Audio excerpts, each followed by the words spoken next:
Հանուն հոր եւ որդվո եւ օգուին սրբո 36 տարի առաջ մարտի 31-ին Երևանի կենտրոնական մի հատվածում հուշաքար տեղադրվեց։ Այն օրհնեց անձամբ ամենայն հայոց կաթողիկոս երջանկահիշատակ Վազգեն Առաջինը, հայտարարելով, որ նորանկախ անաստվածության լուծը թոթափած երկրում տասնամյակների ընդմիջումից հետո նոր սրբավայր կկառուցվի։ Հուշաքարի բացման արարողությանը մասնակցեցին հոգևոր եւ պետական վերնախավը, մտավորականությունը, հազարավոր հավատացյալներ։ Եկեք կառուցենք լուսո սուրբ խորանը, այսինքն եկեղեցին, որովհետև նրանից ծագեց մեզ լույս Հայաստան աշխարհի վրա։ Գուցե չեմ սխալիր, եթե ասեմ, իմ կյանքի ամենաերջանիկ բախն եմ ապրում։ Եվ իմ հայացքը ուղղելով դեպի մոտաբական 10 տարի հետո, կարծեք իմ աչքով տեսնում եմ այն հոյագապ տաճարը, որ պիտի բարձրանա այստեղ եւ իր խաչը պիտի բարձրացնե դեպի երկինք։ Ես հավանաբար այստեղ չեմ լինելու, բայց գուցե կհիշեք ինձ, համենայն դեպս երանի այն հայերին, որ այդ պահին, այդ օրը 2001 թվականին պիտի լինեն այստեղ։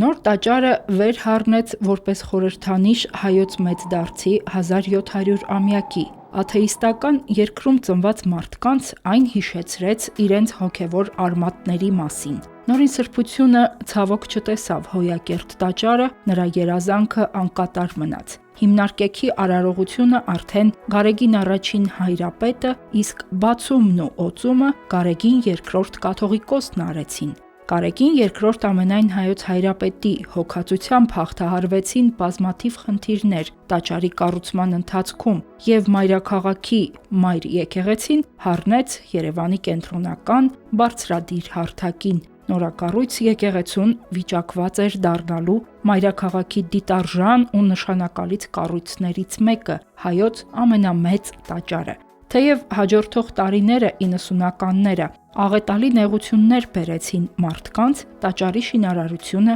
կանգ չառավ։ Եկեք ուրեմն ձեռք դանք, բոլորս միասին։ Թող այս եկեղեցին լինի համահայկական, համաազգային, մեր հավատքի նոր անլրելի զանգակատունը։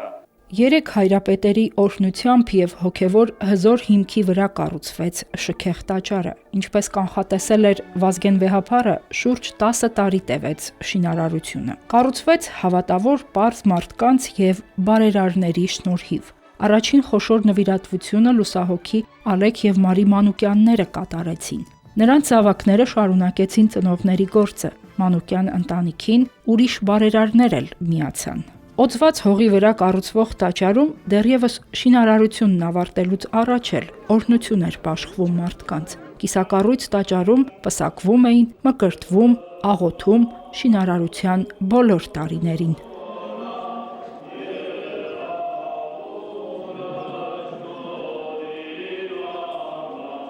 Աստվածակառույց միացնաեջ մեծ գմբեթի ներքո եկեղեցի դարձավ հայոց հայրենիքը։ Ինքնացանք մեր սուրբ հավատով, զորացանք Քրիստոսով եւ տերունական խաչը կանգուն պահեցինք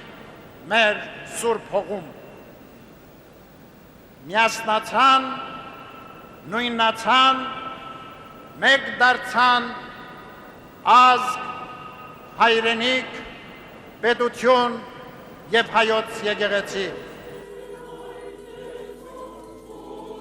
Օծվելուց հետո արդեն 4-րդ դար է Սուրբ Գրիգոր Լուսավորիչը մայրաքաղաքի եւ ամբողջ երկրի ամենամարդաշատ սրբավայրերից է։ Հոգևոր ապրումի եւ աղոթքի վայր, որ ստեղծվեց հոգևոր այրերի տեսլականով եւ ազգային բարերարների ազնիվ գործերով։